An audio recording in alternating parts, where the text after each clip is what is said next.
நம்ம ஊர்கள் அனைவருக்கும் வணக்கம். ராமாயணம் கதை சொல்லும் போட்டி. இது நம்மளுடைய 7வது தலைப்பு.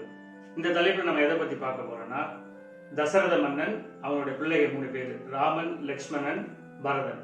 இவங்க 4 பேர்த்துக்கு இடையில இருக்க பாசத்தை பற்றி தான் இப்போ நம்ம பார்க்க போறோம். மன்னர் ஆட்சி காலத்தில் பார்த்தீங்கன்னா, பொதுவாக மண்ணுக்காக போர்கள் நடந்த காலம் அது.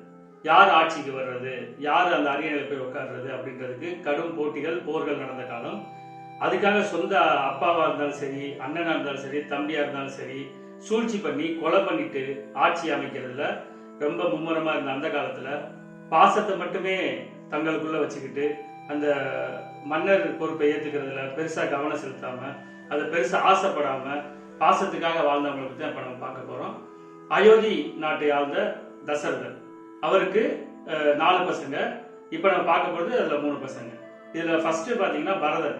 அவர் கைகேயியோட மகன். ராமன் கோசலையோட மகன். சுமித்ரையோட மகன்கள் பார்த்தீங்கன்னா லக்ஷ்மணனும் சத்ருகனும். இந்த 4 பேர் இருக்காங்க. அந்த காலத்துல நான் சொன்ன மாதிரி போர் பண்ணி ஆட்சி அமைச்ச காலம். அதுல இப்ப இந்த ராமாயணத்துல என்ன நடக்குதுன்ற பாத்தீங்கன்னா, சின்ன குழந்தையா இருக்கும் போதே அவங்களுக்குள்ள இருக்கிற பாசத்தை ரொம்ப அழகா சொல்லியிருக்காங்க. அது எப்படி சொல்லியிருக்காங்க, ராமன் பிறந்துடுறாரு, அதுக்கப்புறம் லக்ஷ்மணனும் சத்ருகனும் பிறந்திருக்காங்க. அதுல லக்ஷ்மணன் மட்டும் அழுதுகிட்டே இருந்திருக்காரு சின்ன குழந்தையா இருக்கும் போது.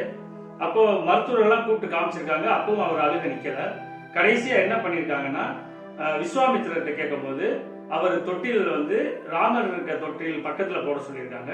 அப்போ அழுக கொஞ்சம் குறைஞ்சிருக்கு.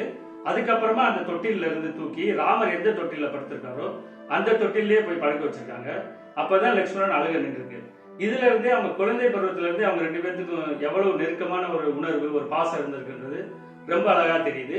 இந்த பாசம் கடைசி வரைக்குமே குறையல. ராமன் 14 வருடங்கள் வனவாசம் போய் அங்கே கஷ்டப்பட்டு அவர் இருந்தப்போ அவருக்கு ஃபுல் சப்போர்ட்டா உறுதுணையா இருந்தது லக்ஷ்மணன் தான். இதுல இருந்து அவங்க 2 பேர்த்துக்கு இடையில இருக்க பாசம் ரொம்ப நல்லா தெரியுது. அடுத்து தசரதன் அவங்க பிள்ளைகளை எப்படி பார்த்திருக்காங்கன்னு பார்ப்போம். தசரதனுக்கு வயசாயிடுது. அப்போ ராமரை கூப்பிட்டு நீ ஆட்சி அமைச்சுக்க அப்படின்னு சொல்றாரு. அவரும் ராமனும் அப்பா சொல்றதுக்கு எந்த மறுப்புமே தெரிவிக்காம ஆட்சி பொறுப்பு ஏற்றுக்கிறதுக்கு ரெடி ஆகிறாரு. அப்போ கைகேயி பண்ண சூழ்ச்சி, அதாவது அவர் ஒரு வரம் கொடுத்திருக்க தசரதன் கைகேயிக்கு 2 வரங்கள் கொடுத்திருக்காரு. அது ஏற்கனவே நம்ம நிறைய தடவை பேசிட்டோம். அந்த வரங்களை காரணமா வச்சு ராமரை கூப்பிட்டு உங்க அப்பா நீ ஆட்சி அமைக்க கூடாது, பரதன் தான் ஆட்சி அமைக்கணும்னு சொல்றாங்க. 14 வருடங்கள் வனவாசம் போகணும்னு சொல்றாங்க. இது எதுக்குமே எந்த விதமான சலனமே இல்லாம, எந்த விதமான கவலையுமே இல்லாம, இல்ல மறுப்பு தெரிவிக்காம மனப்பூர்வமா அவர் வனவாசம் போறதுக்கு ஒத்துக்கிறாரு. பரதன் ஆட்சி அமைக்கிறதுக்கும் ஒத்துக்கிறாரு. இதுல இருந்தே அவர் அவங்க தம்பிகளுக்கு எவ்வளவு நல்ல ஒரு பாசமான ஒரு உணர்வை கொடுத்திருக்கான்னு ரொம்ப நல்லா தெரியுது. அடுத்து லக்ஷ்மணனை பார்ப்போம். லக்ஷ்மணன் 14 வருடங்களும் ராமர் வனவாசம் போயிருக்கிறப்போ அவர் கூட இருந்து அவர் கஷ்ட நஷ்டங்கள்ல பங்கெடுத்து அவரையும் அவங்க அண்ணியமும் பாதுகாக்கிறதுலயே முழு கவனமா இருந்திருக்காரு. அந்த 14 வருடங்களுமே அவர் தூங்கவும் இல்லை, சாப்பிடவும் இல்லைன்னு சொல்லப்படுது. இதுல இருந்தே அவர் அவங்க அன்னை மேலே எவ்வளவு பாசமா இருந்திருக்காரு, அந்த அன்புக்கு எவ்வளவு அவர் எவ்வளவு கொடுக்க முடியுமோ கொடுத்திருக்காரு ரொம்ப நல்லா தெரியுது. அடுத்து பரதன் கையை பண்ண சூழ்ச்சினால ஆட்சி பொறுப்பை ஏத்துக்கிற ஒரு சூழ்நிலை உருவாயிருது.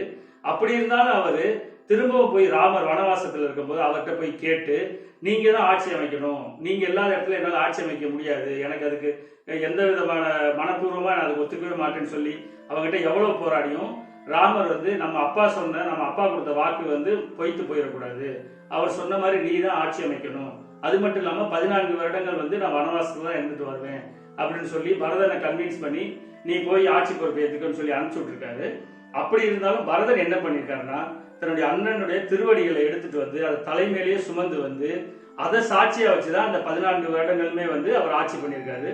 அது மட்டும் இல்லாம ராமன்கிட்ட அங்கிருந்து விடைபெற்று வரும்போதே நீ 14 வருடங்கள் கழித்து திரும்ப இந்த நாட்டுக்கு வராட்டி நான் தீக்குளிச்சிருவேன் அப்படின்னு சொல்லி அவர்கிட்ட சொல்லிட்டு தான் வந்திருக்காரு.